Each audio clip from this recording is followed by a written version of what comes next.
찬양하네.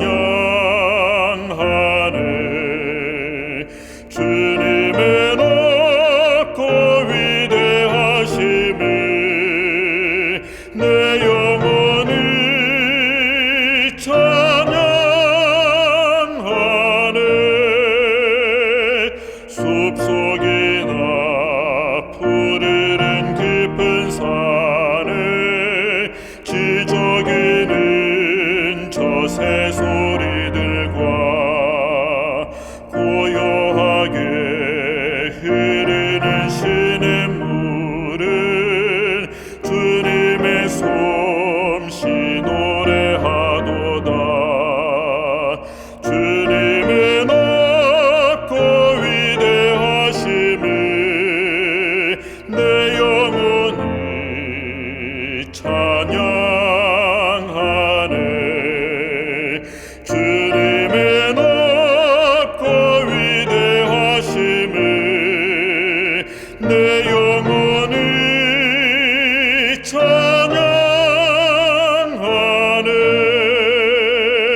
주 하나님 독생자 아낌없이 우리를 위해 땅에 보내어 십자가에 피 흘려 죽게 하사 내 모든 죄를 구속하셨네. 주님의 높고 위대하심을 내 영혼이 찬양하네. 주님의 높고 위대하심을 내 영혼이 찬양하네. 내 주 예수 세상에 다시 올 때 저 천국으로 날 인도하리. 나 겸손히 엎드려 경배하며 영원히 주를 찬양하리라.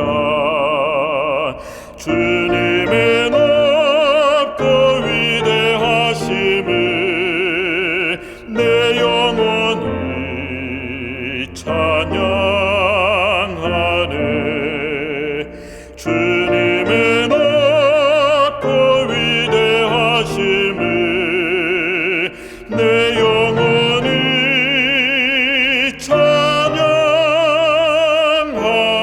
찬양하네. 기도드리겠습니다. 저희를 사랑하시는 하늘에 계신 아버지, 사경회를 진행할 수 있도록 도와주셔서 감사합니다. 오늘은 어제에 이어서 남은 자손의 정체성에 대하여 살펴보려고 합니다. 말씀을 나누는 소자에게 지혜를 더해 주시고 참여하는 모든 성도님들에게 큰 은혜를 더하여 주셔서 우리가 누구인지 무엇을 해야 할지를 다시 한번 상기시켜 주시고 결심하는 시간이 되게 해 주시기를 예수님 이름으로 기도드립니다. 오늘은 어제 시간에 이어서 창조신앙과 남은 자손의 정체성 두 번째 시간입니다. 여러분, 이 꽃이 무슨 꽃인지 아십니까? 눈 속에 피어있는 이 작은 꽃의 정체를 맞춰보십시오. 이름을 알면 좋겠지만 몰라도 꽃은 누구에게나 기쁨을 줍니다. 이 꽃을 보고 짜증을 내신 분은 아마 없으셨을 겁니다. 조금 있다가 이름을 알려드리겠습니다. 계시록 12장 17절의 말씀을 먼저 읽도록 하겠습니다. 용이 여자에게 분노하여 돌아가서 그 여자의 남은 자손 곧 하나님의 계명을 지키며 예수의 증거를 가진 자들로 더불어 싸우려고 바다 모래 위에 섰더라. 계시록 14장 12절 성도들의 인내가 여기 있나니 하나님의 계명과 예수 믿음을 지키는 자니라. 남은 자손의 정체성 네 번째부터 여섯 번째까지 살펴보도록 하겠습니다. 남은 자손의 제4 정체성은 하나님의 계명을 지키는 자입니다. 당연히 하나님의 남은 자손은 그분의 계명을 지키는 백성이어야 합니다. 그러면 하나님의 계명이 무엇일까? 또한 계명을 지킨다는 것은 어떤 의미가 있는지 먼저 살펴보겠습니다. 하나님의 계명을 이해하기 위해서는 하나님의 계명과 사회적 규정의 차이를 이해해야 합니다.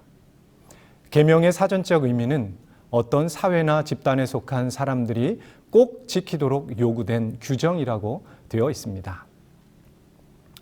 지난주에 사경회를 준비하고 있는데 경찰서에서 우편물이 하나 왔습니다. 뭐였을까요? 네, 과속했다는 고지서였습니다. 그래서 얼마를 내야 하나 봤더니 금액이 없어요. 다시 자세히 봤더니 제한 속도가 70km였는데 얼마 전에 그 길이 너무 위험해서 60km로 규정 속도를 낮추었다는 겁니다. 속도를 조정하였지만 갑자기 낮추게 되어 지금은 계도기관인이 주의하라는 내용이었습니다. 돈을 안 내도 되니 천만 다행이었습니다. 사실 그 길은 왕복 6차선이었고 1km 이상 직선길이라 시속 100km도 충분히 달릴 수 있는 도로였습니다. 누구나 이런 길에선 속도를 내고 달리고 싶어 합니다. 아무 손해 없이 이런 길에서 제한 속도를 지키시오 라고만 한다면 바쁘게 사는 현대인이 지킬 사람이 거의 없을 겁니다. 따라서 규정을 어길 경우 처벌을 받거나 불이익을 져야 돈이 아까워서라도 지키게 되고 큰 사고를 방지할 수 있습니다. 많은 사람들은 자신에게 피해가 없으면 원래 가지고 있는 이기적인 동기가 작동하여 규정 따윈 별로 염두에 두지 않습니다. 그런데 하나님의 계명도 사회법을 지키는 것처럼 처벌을 면하려는 동기에서 어쩔 수 없이 지키는 것처럼 지킬 수 있습니다. 계명에 대한 성경적 개념은 이기성이 아닌 하나님의 선한 품성을 바라보고 그것과 연결하여 계명을 지켜야 하는 것입니다. 우리는 하나님의 계명과 하나님의 율법의 의미를 정확히 이해할 수 있어야 합니다. 계명과 율법은 유사한 개념이지만 엄밀한 의미에서 다릅니다. 하나님의 율법은 온 우주를 통치하는 하나님의 대원칙입니다. 율법은 사랑이며 하나님 품성의 사본이다. 하나님의 율법은 그분의 모든 행위의 근본이 되는 사상과 원칙으로 사랑의 본성이 성문화된 것이라 할 수 있다. 우리는 이 법을 따를 때 행복할 수 있습니다. 율법은 과거로부터 미래에 이르기까지 영원히 변하지 않습니다. 그런데 계명은 받는 대상이나 그 시대의 환경에 따라 다르게 주어질 수 있다는 것입니다. 계명의 주 목적은 하나님의 율법을 지키게 하는 도구로서 방법을 제공합니다. 예를 들어 지구에는 10계명을 주셨습니다. 만일 인류가 범죄하지 않았다면 계명은 이런 형태로 주어지지 않았을 것입니다. 아담 하와에게 주어진 하나님의 계명은 선악과였습니다. 그들은 선악과를 먹지 않으면 영생할 수 있었습니다. 시대적 환경에 맞게 우리를 율법에 순종하도록 이끄시기 위해 가장 필요로 하는 적절한 계명을 주셨습니다. 선악의 대쟁투의 마지막 시대에 살고 있는 남은 자손에게 주어진 하나님의 계명은 무엇일까? 사단은 이 시대의 마지막 시대에 살고 있는 우리를 창조주 하나님에게서 멀어지게 하려고 진화론 사상을 학문과 모든 사회 전반에 걸쳐 심어놓고 있습니다. 이런 때 창조주를 기억하라는 기별은 이 세상에 구원을 가져다주는 기별입니다. 만물을 지으신 창조주를 기억하는 것이 이 시대의 복음입니다. 따라서 이 무너진 하나님의 율법을 회복할 유일한 방법은 안식일에 있다고 말할 수 있습니다. 현 시대에 주신 하나님의 계명은 창조주의 존재를 인정하는 표인 창조의 기념일인 안식일을 지키라는 명령입니다. 안식일에 대한 것은 제5강에서 더 자세히 다루게 될 것입니다. 하나님의 계명에는 사실과 진실적인 측면이 있습니다. 하나님의 율법이나 율법으로 지킬 수 있는 계명도 단순한 문자적 조항이 아닙니다. 계명을 순종하기 위해서는 하나님의 품성을 보아야 합니다. 구원 문제에 매우 큰 관심을 가진 젊은 법관 이야기를 살펴보겠습니다. 예수께서 길에 나가실새 한 사람이 달려와서 꿇어 앉아 묻자오되 선한 선생님이여 내가 무엇을 하여야 영생을 얻으리이까?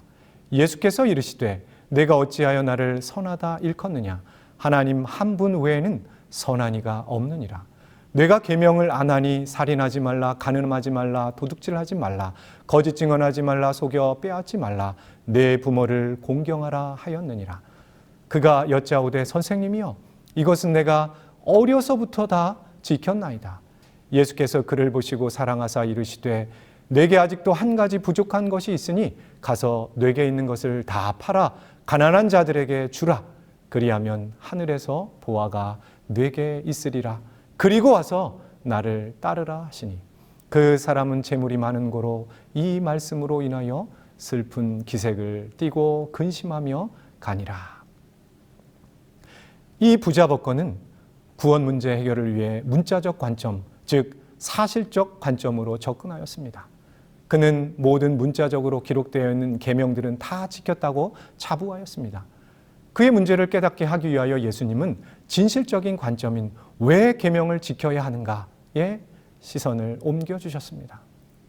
내게 아직도 한 가지 부족한 것이 있으니 내게 있는 것을 다 팔아 가난한 자들에게 나눠주라고 하셨습니다. 계명의 진실적인 관점은 내 이웃을 내 몸과 같이 사랑하라는 것이었습니다. 계명을 주신 동기와 목적을 분명히 알았다면 당연히 그의 소유를 다 팔아 이웃에게 나눠줄 수 있었을 것입니다. 그런데 그 부자 법관은 재물이 많은 고로 슬픈 기색을 띠고 근심하며 예수님은 곁을 떠나갔습니다. 남은 자손에게도 물으시고 계십니다. 계명을 진실된 관점에서 지키고 있는지를 말입니다. 하나님의 계명을 지킬 수 있도록 제시된 두 계명이 있습니다. 죄인은 인류를 구원하기 위하여 주신 최고의 계명인 십계명은 두 계명으로 요약됩니다. 누가복음 10장과 마태복음 22장에 두 계명이 나타납니다. 예수께서 사두개인들로 대답할 수 없게 하셨다 함을 바리새인들이 듣고 모였는데 그 중에 한 율법사가 예수를 시험하여 묻되 선생님 율법 중에서 어느 계명이 크니까? 예수께서 이르시되 내 마음을 다하고 목숨을 다하고 뜻을 다하여 주 너의 하나님을 사랑하라 하셨으니 이것이 크고 첫째 되는 계명이요 둘째도 그와 같으니 내 이웃을 내 자신같이 사랑하라 하셨으니 이 두 계명이 온 율법과 선지자의 강령이니라. 이 율법사는 어떤 계명이 크니까? 라는 질문을 합니다. 예수님께서 대답하시길 이르시되 내 마음을 다하고 목숨을 다하고 뜻을 다하여 주 너의 하나님을 사랑하라 하셨으니 이것이 크고 첫째 되는 계명이요 라고 대답하셨습니다. 뭐가 첫째일까? 뭐가 더 클까? 뭐가 더 중요할까라는 질문 속에서 크고 첫째 되는 것 위주로 지켜야지 하는 얄팍한 생각을 가졌던 것으로 보여집니다.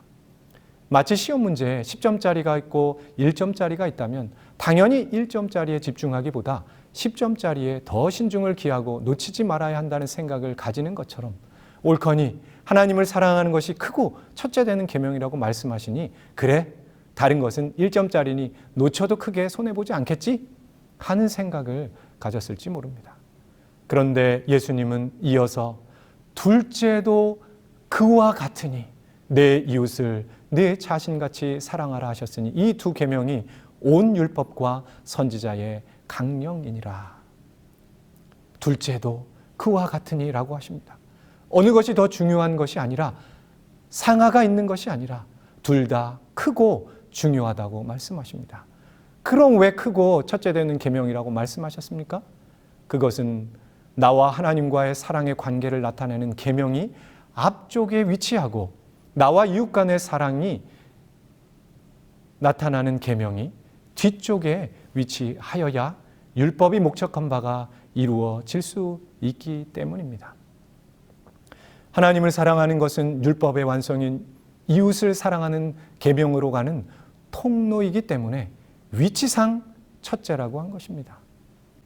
사도 바울은 너희가 만일 경에 기록한 대로 내 이웃 사랑하기를 내 몸과 같이 하라 하신 최고의 법을 지키면 잘하는 것이거니와 사랑은 이웃에게 악을 행치 아니하냐니 그러므로 사랑은 율법의 완성이니라. 피차 사랑의 빛 외에는 아무에게든지 아무 빛도 지지 말라. 남을 사랑하는 자는 율법을 다 이루었느니라. 이웃을 사랑하는 것이 최고의 법이요 율법의 완성이라고 말씀하십니다. 예수님께서 우리를 통하여 결국 이루고자 하시는 율법의 완성은 무엇입니까? 이웃을 내 몸과 같이 사랑하라는 것입니다. 그것을 이루기 위해서는 하나님을 우리의 마음과 목숨과 뜻을 다하여 사랑해야 합니다. 그런데 우리가 율법의 목표점에 가기도 전에 입구에서 좌절할 수 있습니다. 왜냐하면 하나님을 사랑하는 것은 우리 속에서는 구현할 수 없는 것이기 때문입니다. 죄인인 우리가 먼저 하나님을 사랑할 수 없습니다. 그러나 우리를 너무나도 잘 아시는 하나님께서 연약함을 아시고 우리에게 필요한 사랑을 미리 베풀어 놓으셨습니다. 하나님이 우리를 사랑하시는 사랑을 우리가 알고 믿었노니 하나님은 사랑이시라. 사랑 안에 거하는 자는 하나님 안에 거하고 하나님도 그 안에 거하시느니라. 우리가 사랑함은 그가 먼저 우리를 사랑하셨습니다. 우리가 이 계명을 주께 받았나니 하나님을 사랑하는 자는 또한 그 형제를 사랑할지니라. 우리가 조건적이 아닌 절대적인 사랑을 할 수 있는 것은 그가 먼저 우리를 무조건적으로 사랑하셨기 때문입니다. 우리나라에서 가장 존경받는 목사님 중에 한 분이 사랑의 원자탄의 주인공 손양원 목사님이십니다. 그는 평생 한센병 환자들을 돌보았으며 자신의 아들들을 죽인 사람들을 사랑의 대상인 아들로 입양하였을 뿐만 아니라 자신도 순교의 길을 걸었습니다. 그는 내가 왜 예수를 믿게 되는가? 라는 설교에서 자신이 사랑의 삶을 살 수밖에 없는 이유를 밝히고 있습니다. 그의 간증입니다. 성부의 사랑, 독생자를 보내주신 사랑, 성실을 보내주신 사랑, 성경을 주신 사랑, 성자의 사랑, 사람이 되어 오신 사랑, 인간고를 당하신 사랑, 십자가에 돌아가신 사랑, 부활하사 중생의 생명을 주신 사랑, 성신의 사랑, 내 일생을 보혜사를 통하여 지도해 주신 사랑, 날마다 탄식하며 대신 기도하시는 사랑.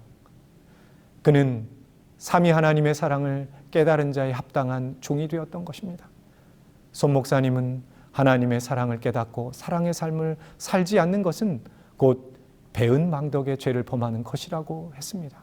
그는 삼위의 사랑 때문에 사랑의 종으로 살지 않을 수 없다고 고백하였습니다. 그가 한센병 환자들이 거하는 애양원 교회에서 시무를 하였을 때 지은 시에서 그의 사랑의 불꽃이 활활 타오르고 있음을 확인할 수 있습니다. 애양원을 사랑하게 하여 주시옵소서. 주여, 애양원을 사랑하게 하여 주시옵소서. 주여, 나로 하여금 애양원을 참으로 사랑할 수 있는 사랑을 주시옵소서.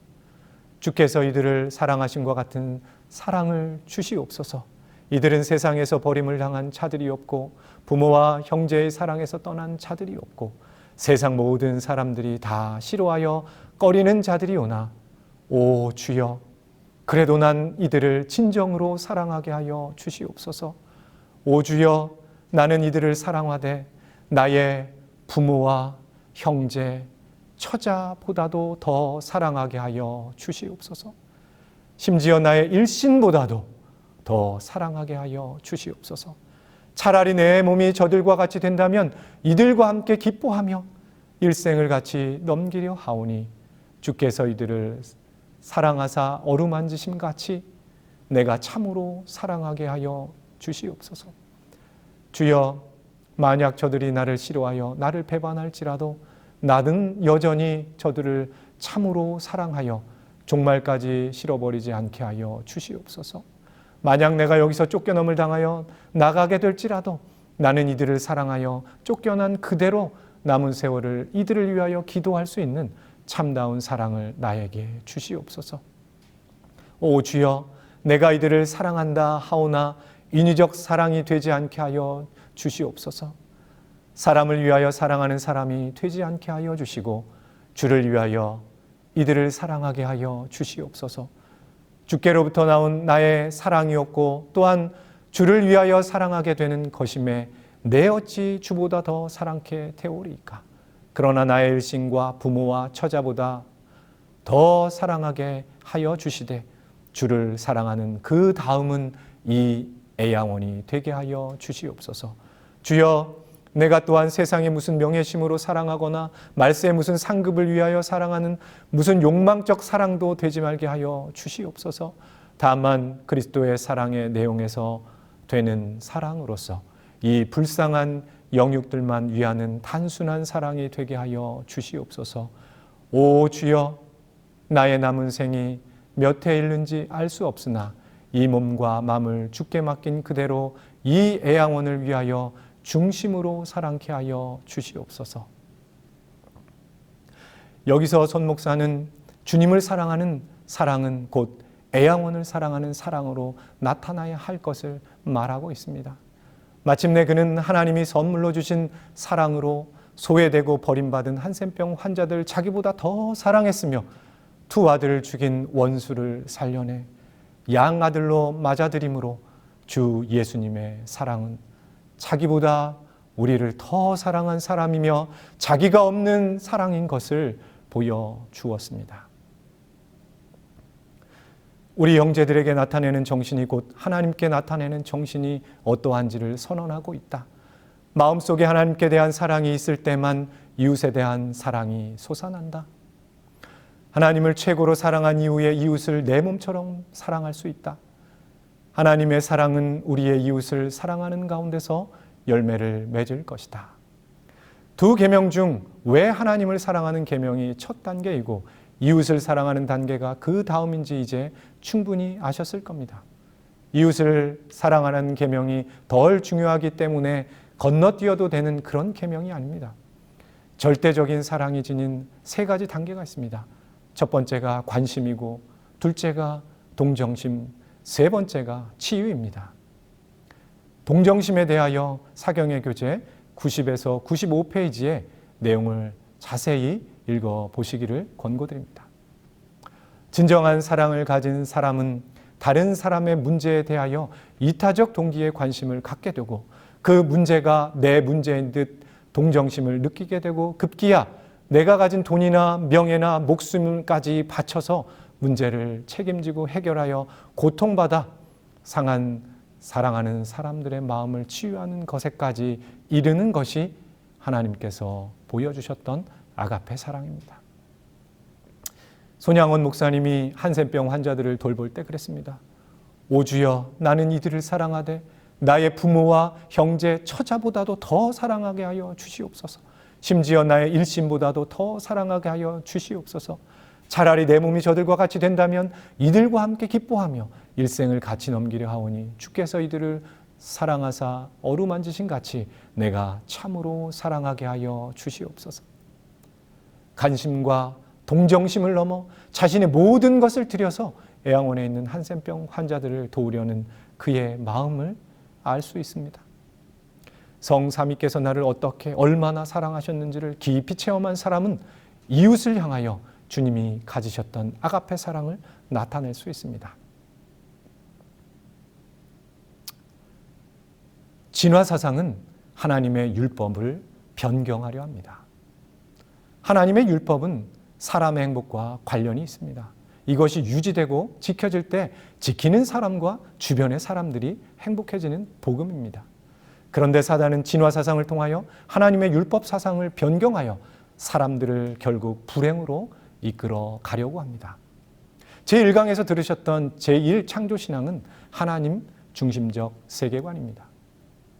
예수께서 이르시되 내 마음을 다하고 목숨을 다하고 뜻을 다하여 주 너의 하나님을 사랑하라 하셨으니 이것이 크고 첫째 되는 계명이요라고 하셨습니다. 제1진화사상은 나 중심적 세계관으로 바꾸려 하고 있습니다. 다윈은 인간의 특수 창조를 부정함으로 이전에 널리 퍼졌던 창조주 중심의 세계관을 붕괴시켰습니다. 제2 창조신앙은 하나님의 품성인 사랑을 가진 존재로 창조되었다는 것입니다. 사람은 외모나 품성에 있어서 모두 하나님의 형상을 지니게 될 것이다. 제2 진화사상은 사람은 이기적인 존재이기 때문에 이웃과 경쟁하여 이기고 적자 생존하는 것이 행복이다 라고 주장합니다. 인간은 근본적으로 이기적 정체성을 가진 존재이기 때문에 이런 이기적 본성을 충족하여 이기적으로 사는 것이 행복이다 라고 가르칩니다. 제3 창조신앙은 자연이 인간의 생존과 행복을 위한 창조물이라는 것을 믿는 신앙입니다. 하나님이 지으신 그 모든 것을 보시니 보시기에 심히 좋았더라. 제3 창조신앙은 행복의 방법과 길을 경쟁이 아닌 사랑에서 찾는 신앙이다 라고 가르칩니다. 천연계의 기이하고 미묘한 것들을 보라. 그리고 그것들이 인류뿐 아니라 모든 생물의 필요와 행복에 얼마나 적당한가를 생각하여 보라. 하늘에 계신 아버지께서는 인간에 대한 당신의 사랑을 보여주시기 위하여 아름다운 꽃들을 만드셨다. 서두에 보여드렸던 꽃은 너도 바람꽃입니다. 2cm밖에 안 되는 아주 작은 꽃입니다. 햇볕이 잘 들지 않는 노목의 계곡에서 제일 먼저 피는 꽃 중에 하나입니다. 너무 이른 봄이라 차가운 눈보라를 견뎌야 합니다. 우리나라에서는 강원도 지역과 제천 인근에서만 볼 수 있는 흔하지 않은 꽃입니다. 이렇게 작게 피는 꽃들이 왜 사랑입니까? 어떻게 사랑을 이야기해 주고 있습니까? 그것은 완벽한 창조주의 작품을 선보일 수 있어서입니다. 작지만 암술, 수술, 꽃받침 어디 하나 빠지는 것이 없습니다. 나눌 수 있어서입니다. 향기를 나누고 아름다움을 나누고 꽃가루를 나누고 꿀을 나눌 수 있기 때문에 사랑입니다. 또한 만든 목적을 다 할 수 있어서 사랑입니다. 꽃이 피지 않으면 열매를 맺을 수 없고 번성할 수 없습니다. 꽃송이는 사랑입니다. 우리는 직관적으로 꽃이 사랑이라는 것을 압니다. 꽃을 받고 싫어하는 사람이 없습니다. 왜냐하면 꽃에는 아름다운 마음만 담기기 때문입니다. 꽃에 원한과 같은 악한 마음을 담을 수 없습니다. 저희 과학과는 남들 휴가 다닐 때 열심히 일하고 남들이 열심히 일할 때 휴가를 갑니다. 그래서 여름 시즌이 끝난 초가을에 가족들과 함께 평창에 쉬러 갔었습니다. 그런데 그곳엔 벌개미치라는 꽃들이 엄청 많이 피어 있었습니다. 아침에 차에 가져올 물건이 있어서 나가보니 제 차 뒤에다 누가 꽃을 꽂아 놓은 거예요. 갑자기 기분이 좋아졌습니다. 누가 나에게 좋은 감정을 선물했을까? 아마 산책 다녀오다가 꽃을 꺾어서 버릴 곳을 찾다가 제 차에 버렸을 겁니다. 꽃을 쓰레기처럼 버려도 내 차에 버리니 제 기분이 좋아졌던 것입니다. 제3 진화사상은 자연은 자신만 살아남기 위해 서로 경쟁하며 싸우는 존재라고 합니다. 이기적 유전자를 쓴 리차드 도킨스는 자연이란 살아남기 위해 서로 물어뜯고 핥히며 싸우는 존재이며 손톱에 피범벅을 한 존재들이라고 자연을 이기적 존재들로 묘사합니다. 꽃을 보면서 피범벅이 된 손톱을 어떻게 생각해낼 수 있겠습니까? 그곳이 싸우는 곳이라면 왜 사람들이 산으로 들로 기분 전환과 쉼을 얻으러 가겠습니까? 이와 같이 진화사상은 하나님의 율법 사상을 변경, 파괴하는 사상입니다. 하늘에서 반역을 일으켰던 루스벨의 사상과 일맥상통하는 이 악은 현대의 진화사상으로 나타나며 하나님을 사랑하고 이웃을 내 몸과 같이 사랑하라는 하나님의 계명을 무너뜨리고 있습니다. 이 시대에도 하나님께서는 하나님의 계명을 지키는 남은 자손을 세우셨습니다. 계명을 지키는 것과 남은 자손에게 있어서 안식일은 매우 중요합니다. 왜냐하면 진화사상과 직접적으로 싸움을 시작하는 쟁점이기 때문입니다. 안식일은 창조주가 계심을 인정하고 세상에 알리는 표징으로 주어졌습니다.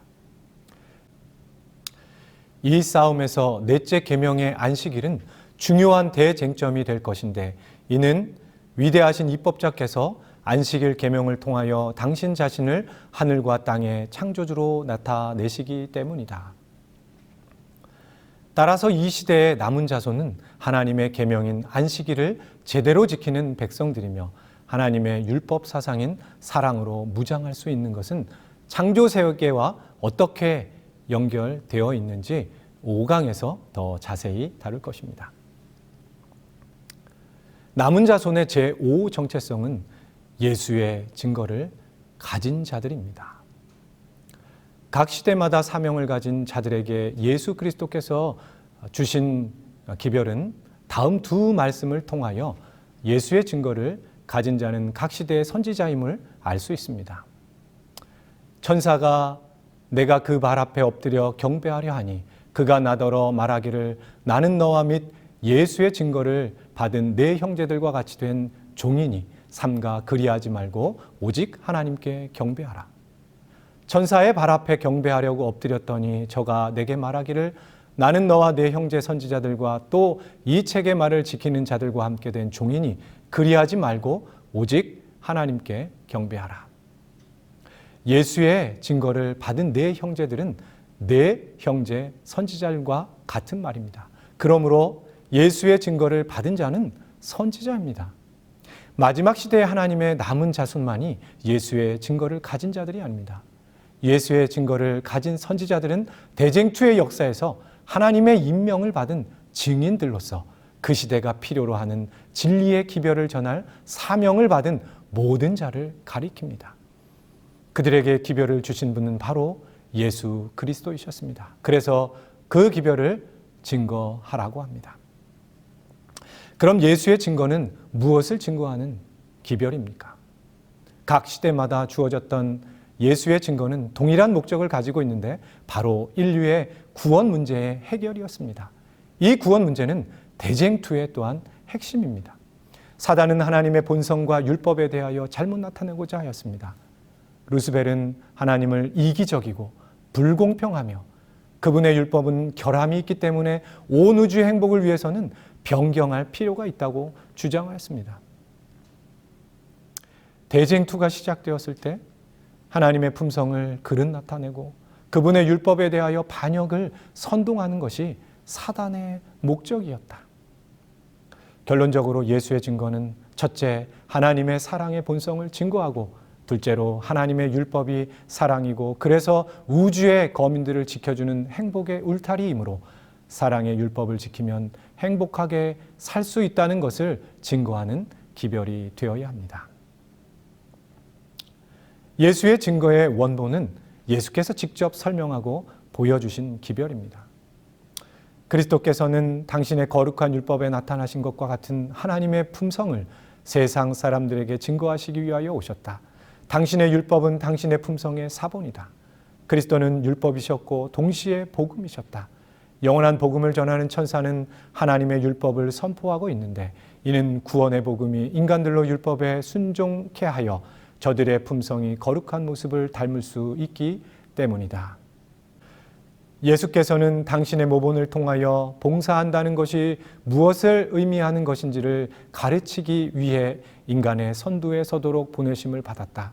이리하여 그분은 하나님의 율법대로 사셨으며 당신의 모본을 통하여 우리가 어떻게 율법을 순종할 것인지를 보여주셨다. 예수의 증거는 대언의 영입니다. 하나님의 계명과 예수의 증거는 연합되어 있다. 그것들은 세상에 분명하게 제시되어야 한다. 예수의 증거는 그 시대에 주어진 하나님의 계명을 지킴으로 하나님의 본성과 율법이 사랑임을 증거하는 기별입니다. 예수의 증거는 대언의 영이란 의미는 남은 자손들이 성령을 받아 성령의 은사로 이웃에게 하나님의 선한 품성을 나타내는 것에 사용되는 것을 말합니다. 이것은 선악의 대쟁투에 각 시대마다 공통적으로 구원의 길로 제시되어 왔습니다. 예수의 증거를 가진 자는 성령을 받은 이타적 봉사자입니다. 교육의 목적은 예수의 증거를 가진 자, 곧 이타적 봉사자 양성입니다. 교육이란 이 세상에서 봉사함으로 얻어지는 기쁨과 내세에 있어서의 더욱 넓은 범위의 봉사로 말미암아 얻어질 보다 큰 기쁨을 누릴 수 있도록 학생들을 준비시키는 것이다. 이타적 봉사자는 선한 청지기입니다. 예수의 증거를 가진 자들은 모두가 선한 청지기이다. 청지기 직분을 잘 수행함으로 하나님의 영광을 세상에 비추게 될 것입니다. 하나님의 집안 살림을 맡은 청지기는 하나님의 계명에 따라 자신에게 맡겨진 재물을 관리하며 정해진 주인의 율법대로 재물을 집안 사람들의 필요에 따라 나눠주어야 할 의무가 있다. 집안 사람들은 청지기가 자신에게 하는 것을 통해 주인이 어떠한 분이신지 곧 그분의 품성을 알게 된다. 결국 그는 청지기 직분을 통하여 주인의 뜻과 성품에 참여하게 된다. 하나님께서는 우리의 가진 돈으로 청지기 직분을 수행하라고 명령하십니다. 주님께서 우리에게 돈을 주신 것은 우리 자신을 높이고 영화롭게 하기 위함이 아니다. 우리는 신실한 청지기로서 이 돈을 하나님을 존경하고 영화롭게 하는 데 사용해야 한다. 우리가 소유하고 있는 것은 다 주님의 것이며 우리는 그것을 사용한 용처에 대하여 책임을 져야 한다. 돈을 한 푼 한 푼 쓰는 데서 우리가 하나님을 최상으로 사랑하고 이웃을 내 몸과 같이 사랑하는지의 여부가 나타날 것이다. 남은 자손의 제6 정체성은 예수의 믿음을 지키는 자입니다. 성도들의 인내가 여기 있나니 저희는 하나님의 계명과 예수 믿음을 지키는 자니라. 인내라는 덕목은 그리스도인에게 아주 중요한 덕목입니다. 그런데 인내를 갖추기 또한 매우 어렵습니다. 그것을 갖추는 방법은 오직 믿음에 있습니다. 남은 자손이 인내할 수 있는 것은 예수 믿음을 가지기 때문입니다. 사흘을 굶어 도적질하지 않을 사람이 없다라는 말이 있습니다. 극도로 배가 고프면 남의 것을 훔치게 된다는 말입니다. 그렇지만 모든 사람이 도적질하지는 않습니다. 그 차이는 개인의 신념 때문입니다. 굶어 죽어도 남의 것을 훔치면 안 된다는 믿음이 강하게 형성될수록 훔쳐먹고자 하는 욕구를 이길 것입니다. 우리가 유혹에 빠지지 않고 옳은 길을 선택할 수 있는 것은 우리 안에 형성된 믿음 때문입니다. 믿음이 인내하게 합니다. 이기적인 본성의 욕구를 제어할 수 있는 유일한 방법은 믿음, 곧 인류를 구원하시기 위해 예수님이 가지셨던 그 믿음뿐입니다. 율법은 원수를 사랑하라고 명령합니다. 그러나 이기적인 본성이 압도적으로 우리의 마음을 사로잡고 있기 때문에 원수를 사랑하고 싶어도 그것이 하나님의 뜻이고 그렇게 하는 것이 나의 행복을 위해서 좋다는 것을 알지만 막상 원수의 얼굴을 보는 순간 사랑하고 싶은 생각이 사라집니다. 만나는 모든 사람들에게 하나님의 사랑의 정신으로 친절을 베풀고자 매 아침마다 결심하지만 그렇게 하루를 보내기가 거의 불가능한 것은 그만큼 이기적인 본성이 우리 안에 강하게 자리 잡고 있기 때문입니다. 이기적인 본성이 따르고자 하는 욕구를 제어할 수 있는 유일한 방법은 믿음, 곧 인류를 구원하기 위해 예수님이 가지셨던 그 믿음뿐입니다.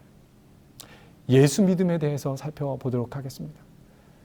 예수 믿음은 기본적으로 예수 그리스도를 믿음으로 죄에서 구원을 받을 수 있다는 믿음입니다.